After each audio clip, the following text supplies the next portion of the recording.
Hi guys, good morning po. Welcome back to my channel. So kung hindi pa po kayo nakasubscribe sa channel ko, mag-subscribe na po kayo at i-hit na rin po ang bell button para po ma-notify po kayo sa lahat ng mga video na gagawin ko.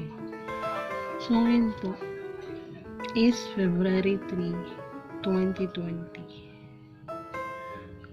Ipapakita ko po sa inyo kung paano po gumawa ng ganitong bracelet. Yan.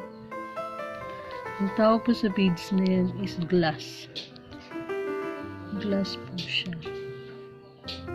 Glass beads.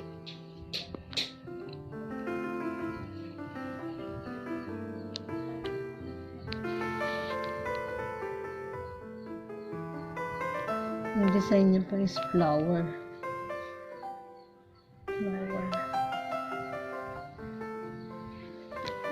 Gagawa po ako ng ganyang design pero hindi ganyan po ang kulay. Gagamitan po natin siya ng ibang kulay.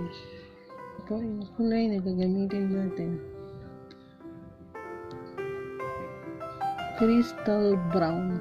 Parang brown po siya. Crystal brown.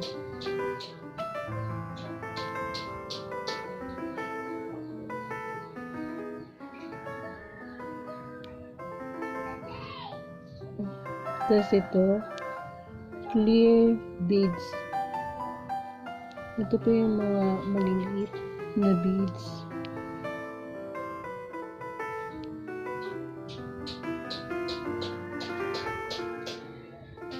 So yun po, gagamitin natin. At syempre, kailangan natin ng nylon.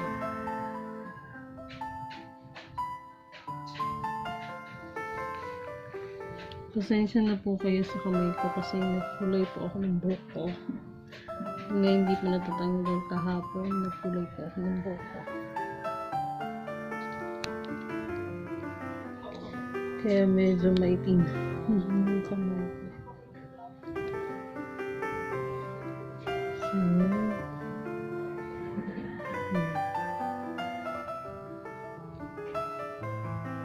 ayun po ang gagayahin natin. Ito po ang ating nylon.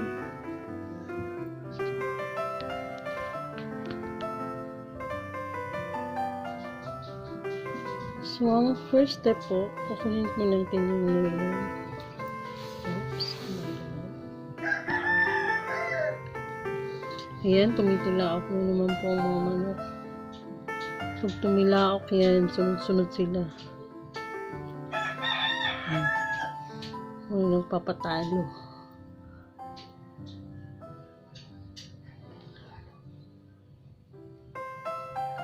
Pag tumila ako mga manok, ibig sabihin daw po yan, nag-uusap-usap sila.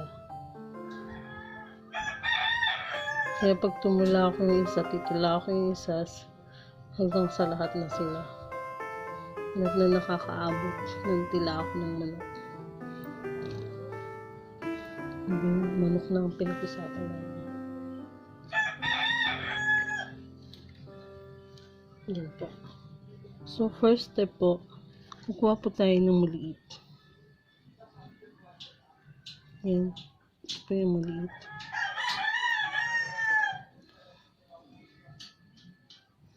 Ipapasok po natin dito.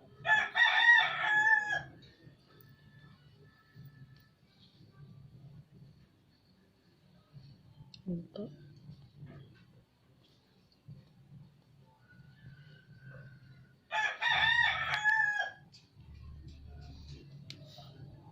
Tapos, kukuha po tayo ng dalawang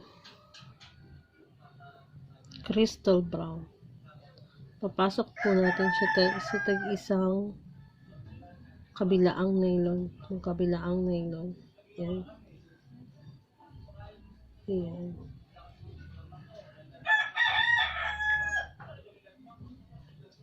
So, medyo malabo na po yung mata ng lola nyo. Yan. Tapos, ang magiging gitna po is yung clear.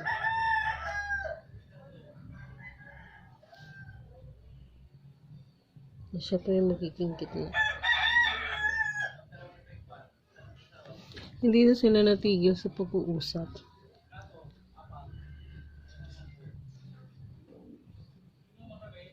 Yan. Tapos, susunod po natin. Kuha po ulit tayo ng dalawang clear. Tapos ipasok po natin sa magkabilaan ulit.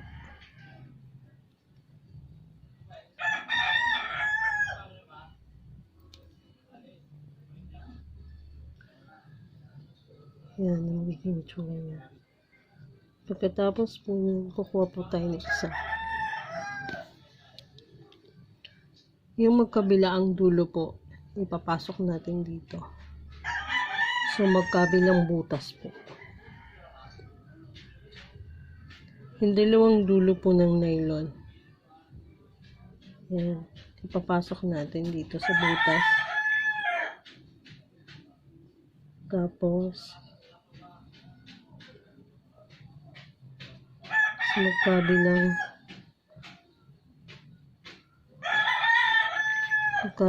butas. Yan. So, yan po. Ganito po. Siya po yung magiging parang lock. Ayan po magiging itsura niya.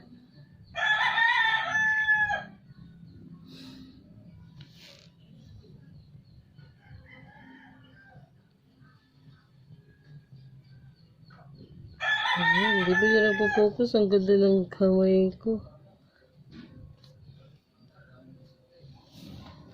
Nakakahiya.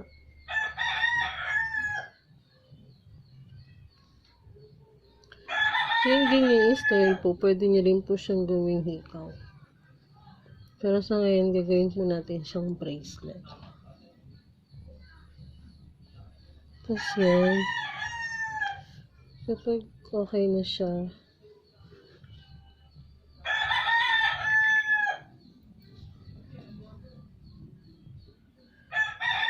kukuha po ulit tayo ng dalawang clear.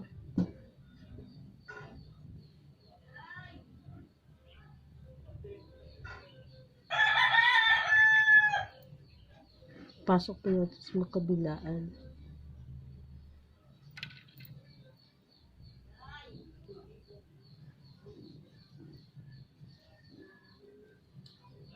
Tapos kukuha po tayo ng dalawang crystal brown. Pasok po natin siya sa magkabilaan. Dulo na yung nylon.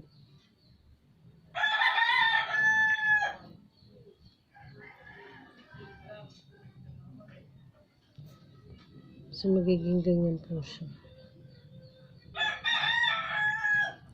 So, para po mag-lock siya, lalagyan po natin siya nito. Papasok po natin sa magkabilaang dulo ng nylon.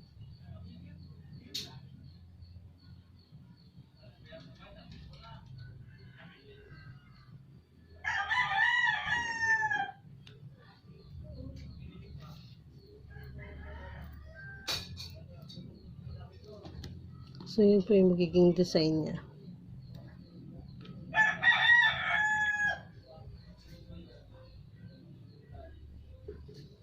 Tapos, kuha tayo ulit ng dalawang crystal brown.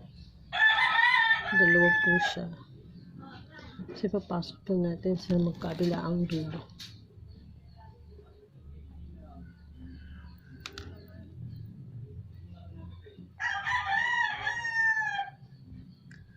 So, yung mga manok, hindi na po sila natigil sa kakaktilao.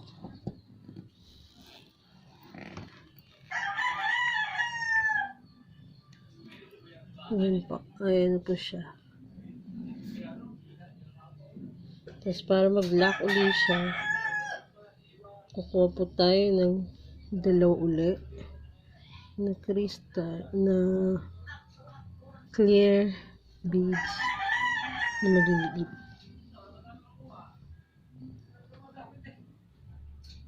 Ipasok po natin siya sa magkabilang dulo ng nylon.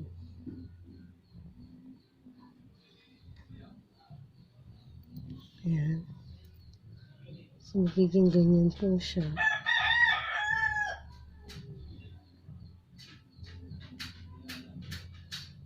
Kukuha po tayo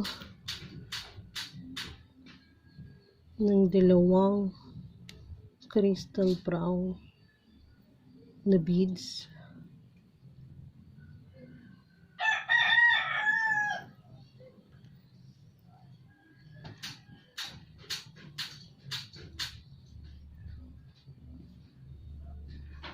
Wait lang po.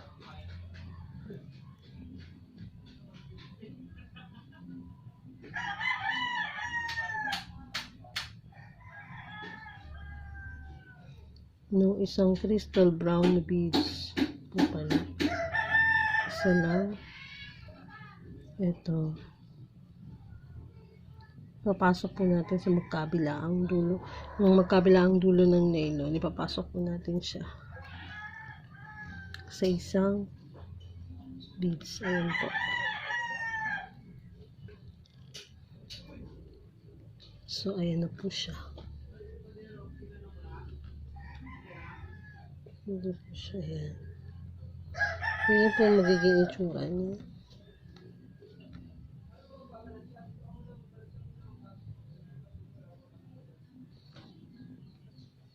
So, tuloy-tuloy lang po siya hanggang maging humaba siya na ganito. Alam nyo, kagandahan po dito sa lugar namin. May iba tayo. Pati yung mga nagkukwentuhan sa kapitbahay namin, napapakinggan ko.